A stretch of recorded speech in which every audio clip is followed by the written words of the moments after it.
आज हम डिस्कस करने वाले हैं एक अनुकरणीय सामाजिक विज्ञान शिक्षक के कौन कौन से गुण होते हैं। और इसके साथ ही दोस्तों कुछ प्रश्न हैं, प्रश्न के बारे में हम पढ़ते हैं, फिर उसका आंसर खोजने का प्रयास करेंगे। जैसे प्रश्न है, छात्रों के प्रशिक्षण में शिक्षक विद्यालय की साज सज्जा की अपेक्षा अधिक महत्वपूर्ण है। सामाजिक अध्ययन का एक प्रभावशाली अध्यापक बनने के लिए उसमें किन किन गुणों का आवश्यकता होती है। या एक और क्वेश्चन है, शिक्षक का व्यक्तित्व वह दूरी है जिस पर शिक्षा व्यवस्था घूमती है। इस कथन की हमें क्या करना है, व्याख्या करते हुए एक अच्छे शिक्षक के गुणों या विशेषताओं की बात करनी है। तो हम बात करते हैं दोस्तों शिक्षक के महत्वपूर्ण गुण या विशेषताएं और उसके व्यक्तित्व के बारे में। तो नमस्कार, जय हिंद, मैं हूं सचिन मंसारे और बात करते हैं अच्छे शिक्षक के गुण और विशेषताओं के बारे में। तो शिक्षक का शैक्षिक कार्यक्रम में दोस्तों क्या होता है, महत्वपूर्ण स्थान होता है। शिक्षक विद्यालय की बात करें हम कि विद्यालय की इमारत, उसके उपकरण और वातावरण चाहे कितने ही अच्छे हो, प्रधानाचार्य और प्रबंधनकारी समिति कितनी ही अच्छी क्यों ना हो, यदि उस विद्यालय में कुशल शिक्षक नहीं है, उसमें अपने कार्य के प्रति विश्वास नहीं है, विद्यालय से वे अपना निकट का संबंध नहीं मानते, अध्यापकों में व्यावसायिक कुशलता, पैसे के प्रति आस्था का अभाव है, तो उस विद्यालय में भौतिक सुविधाएं चाहे जैसी भी हो, शिक्षा का वातावरण अनुकूल नहीं बन सकता। और उस विद्यालय से निकले हुए छात्र समाज के लिए क्या होंगे, भार होंगे। इसलिए कहा जाता है कि शिक्षक का व्यक्तित्व वह धुरी है जिस पर शिक्षा व्यवस्था घूमती है। साधारण रूप से व्यक्तित्व का अर्थ आचरण का क्रियात्मक पथ माना जाता है। शिक्षक का व्यक्तित्व सफल शिक्षण का प्रमुख आधार है। एक अच्छे शिक्षक में कुछ गुण या विशेषताओं का होना आवश्यक है, कुछ नहीं मतलब बहुत सारे गुणों की आवश्यकता होती है। जैसे आकर्षक शारीरिक व्यक्तित्व वाले। आकर्षक व्यक्तित्व या शारीरिक व्यक्तित्व के आकर्षण का प्रभाव सभी पर पड़ता है। जब शिक्षक विद्यालय अथवा कक्षा में प्रवेश करता है तो उसके शारीरिक व्यक्तित्व को ही पहले देखकर छात्र कुछ धारणा बना लेते हैं। अतः शारीरिक व्यक्तित्व का प्रभावपूर्ण होना आवश्यक है। मतलब पहली विशेषता ये होनी चाहिए कि आकर्षक शारीरिक व्यक्तित्व होना चाहिए। दूसरी विशेषता यह है शिक्षक की या गुण होना चाहिए, वाणी में ओज और स्पष्टता होनी चाहिए। शारीरिक व्यक्तित्व कितना भी आकर्षक क्यों न हो, यदि उसकी वाणी में ओज और स्पष्टता नहीं है, यदि प्रभावपूर्ण ढंग से अपनी बातों को कहने में असमर्थ है, तो हंसी का पात्र शिक्षक बनेगा। अतः दूसरा आवश्यक गुण यह भी है कि उसकी वाणी में ओज और स्पष्टता होनी चाहिए। तीसरा गुण होना चाहिए विषय पर पूर्ण अधिकार। छात्र अध्यापक को परखना चाहते हैं, यदि उसका विषय पर पूर्ण अधिकार नहीं है तो सारे गुण और कौशल दोस्तों उनके व्यर्थ हो जाएंगे। अतः अध्यापक का अपने विषय पर इतना अधिकार होना चाहिए कि उससे संबंधित किसी भी शंका का निवारण पूर्ण स्पष्टता के साथ विशद रूप से कर सके। इसका छात्रों पर बड़ा गहरा प्रभाव पड़ता है। तीसरा होने के बाद चौथा गुण और विशेषता होनी चाहिए शिक्षक के अंदर जिज्ञासा और अध्ययनशीलता।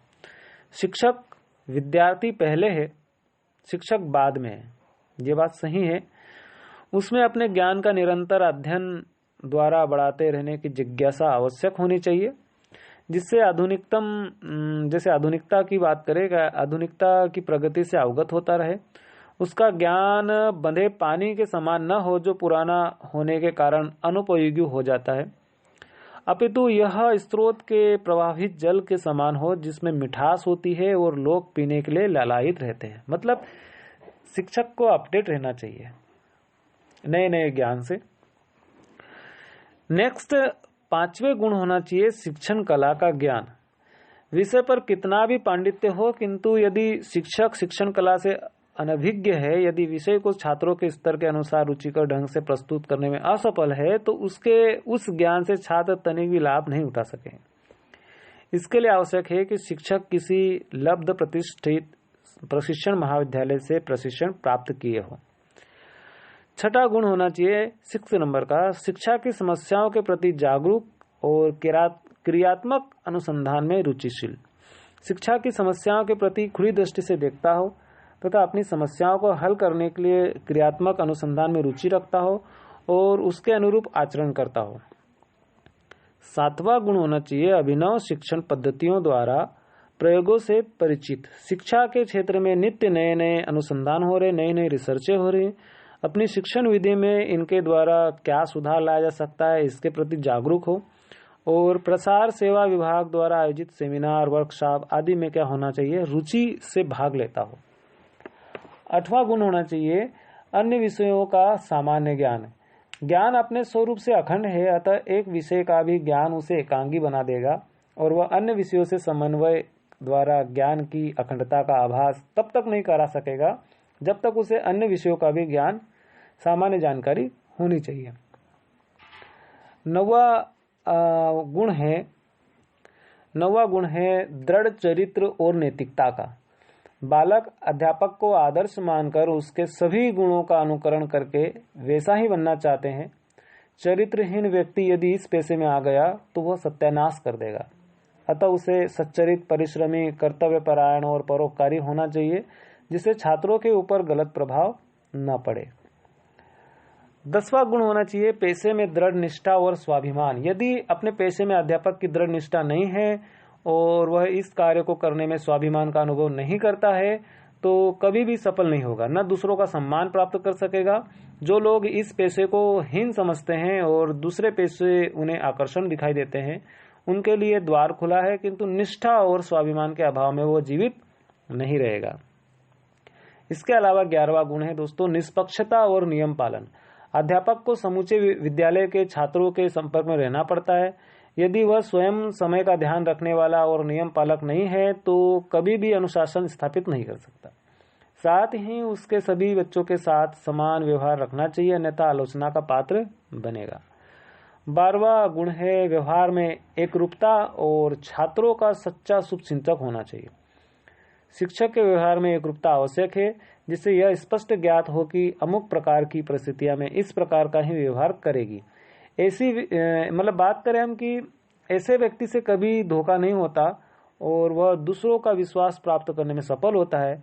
इसके अतिरिक्त उसे छात्रों की कठिनाइयों का जानकर उन्हें दूर करने के लिए सच्चे हृदय से प्रयास करने वाला होना चाहिए। जब छात्र यह जान जाते हैं कि अमुक अध्यापक हमारा शुभ चिंतक है तो वे सर्वाधिक आदर प्रदान करते हैं। 13वां गुण की बात करें बुद्धि और मानसिक स्वास्थ्य। शिक्षक का बुद्धिमान और मानसिक दृष्टि से स्वस्थ रहना आवश्यक है। इस पेशे में बड़े परिश्रम, धैर्य और सहनशीलता की आवश्यकता है, अतः उसे मानसिक अंतर्द्वंद, चिंता, कुढ़न, अन्य प्रकार से मानसिक विकारों से मुक्त रहना आवश्यक है। 14वां पॉइंट है पाठ्यक्रम सहगामी क्रियाओं में रुचिशील। इसके अभाव में शिक्षक छात्रों का सर्वांगीण विकास नहीं कर सकेगा। इसके अलावा शिक्षक को मृदुभाषी, सामाजिक कार्यों में रुचि रखने वाला, नेतृत्व में सक्षम, व्यवहार कुशल, वाक्पटु, परिश्रमी, आत्मविश्वासी, स्वतंत्र निर्णय शक्ति वाला ईमानदार व्यक्ति होना चाहिए। कपटी, चाटुकार, आत्मप्रशंसी, पीठ पीछे अपने साथियों की बुराई करने वाले शिक्षक समाज के लिए अभिशाप माने गए हैं। सामाजिक अध्ययन शिक्षक के प्रमुख गुण और भी हैं, उसके बारे में बात करते हैं कि विषय ज्ञान। सामाजिक अध्ययन के शिक्षक को अपने विषय का पूरा ज्ञान होना चाहिए। सामाजिक अध्ययन एक ऐसा व्यापक विषय है जिसके अंतर्गत समस्त मानवीय संबंधों का अध्यापन किया जाता है। इसका क्षेत्र भी व्यापक है। इसमें इतिहास, भूगोल, नागरिक शास्त्र, अर्थशास्त्र विषयों से उन सार तत्वों को ले लिया गया है जिसके माध्यम से मानवीय संबंधों को स्पष्ट किया जाता है। यदि सामाजिक अध्ययन के शिक्षक को इन सभी विषयों का प्रारंभिक ज्ञान नहीं होगा तब तक वह अपने छात्रों का भी मार्गदर्शन नहीं कर सकेगा। विषय के साथ ही साथ शिक्षक को उसके महत्व, उपयोगिता और सीमाओं की भी जानकारी होनी चाहिए। इसके अलावा दोस्तों दूसरा गुण ये है तत्कालीन घटनाओं का ज्ञान। जैसे बाइनिंग ने क्या लिखा है कि शिक्षण एक प्रगतिशील व्यवसाय है और इसलिए यह आवश्यक है कि शिक्षक को सदैव विद्यार्थी बने रहना चाहिए। यह सभी शिक्षकों के लिए सत्य है, लेकिन यह विशेष रूप से उस शिक्षक के लिए सत्य है जो सामाजिक शिक्षण का अध्ययन करता है। सामाजिक अध्ययन का शिक्षक ही परिवर्तनशील तथा जटिल विषयों को विद्यार्थी के समक्ष प्रस्तुत करने के लिए उत्तरदायी है। इस दायित्व को पूरा करने के लिए उसे वर्तमान को उसकी विभिन्न समस्याओं के साथ जानना आवश्यक है। दूसरे शब्दों में दोस्तों इसको इस तरीके से कहा जा सकता है कि इनकी जानकारी से वह अपने विषय के शिक्षण को रोचक और प्रभावशाली बना सकता है। तत्कालीन घटनाओं का ज्ञान से। तीसरा गुण होना चाहिए उदार दृष्टिकोण। सामाजिक अध्ययन के शिक्षण का मुख्य उद्देश्य सामाजिक दृष्टिकोण का विकास करना है। इस उद्देश्य को तभी प्राप्त किया जा सकता है जबकि शिक्षक का दृष्टिकोण उदार होगा। इसके लिए शिक्षक को छात्रों के समक्ष ऐसे आदर्श प्रस्तुत करना चाहिए जिसमें उनमें उदारता, निष्पक्षता, बंधुत्व की भावना, सच्चाई, सहकारिता आदि गुणों का विकास हो सके। यदि शिक्षक अंधविश्वासी होगा तो वह इन उद्देश्यों को प्राप्त नहीं कर सकेगा। इसलिए शिक्षक का दृष्टिकोण उदार, प्रगतिशील और अंतर्राष्ट्रीय होना चाहिए। आगे हम बात करें चौथा गुण, विषय तथा शिक्षण व्यवस्था में निष्ठा। निष्ठा सीखने की प्रक्रिया को प्रोत्साहित करती है। यदि सामाजिक अध्ययन के शिक्षक की निष्ठा विषय और व्यवसाय में होगी तो वह अपने छात्रों के व्यक्तित्व को पूर्णतः विकसित करने में सफल हो जाएगा, जो उसका मुख्य लक्ष्य है। सामाजिक अध्ययन का शिक्षक निष्ठा के अभाव में मानवीय संबंधों को नहीं समझ सकता है, लेकिन यह निष्ठा अंधविश्वासी तथा तर्क पर आधारित होनी चाहिए, क्योंकि इससे वैज्ञानिक दृष्टिकोण का विकास नहीं हो पाता, जिसको प्राप्त करना इसका मुख्य उद्देश्य होता है। पांचवा गुण है शिक्षण की बात करें कि सामाजिक अध्ययन के शिक्षण का ज्ञान। शिक्षण दोस्तों यानी कि पढ़ाना एक कला है। मध्यकालीन विश्वविद्यालयों ने इस कला के सामान्य सिद्धांतों का निरूपण किया है। शिक्षक के लिए इन सामान्य सिद्धांतों और विधियों को जानना आवश्यक है। इन विधियों के माध्यम से शिक्षक अपनी पाठ्य वस्तु को विद्यार्थियों के समक्ष प्रस्तुत करना सीख लेता है। सामाजिक अध्ययन एक नवीन विषय है। इसके जो शिक्षक को प्रगतिशील विधियों और साधनों का ज्ञान होना अत्यंत आवश्यक है, लेकिन यह भी हो सकता है कि जब उसको भी प्रशिक्षण प्रदान किया जाए। सामाजिक अध्ययन के शिक्षक को कुछ बातों का ज्ञान होना आवश्यक है, जो कौन कौन सी है? व्यवहारिक शिक्षण, सामान्य विशेष विधियों का ज्ञान,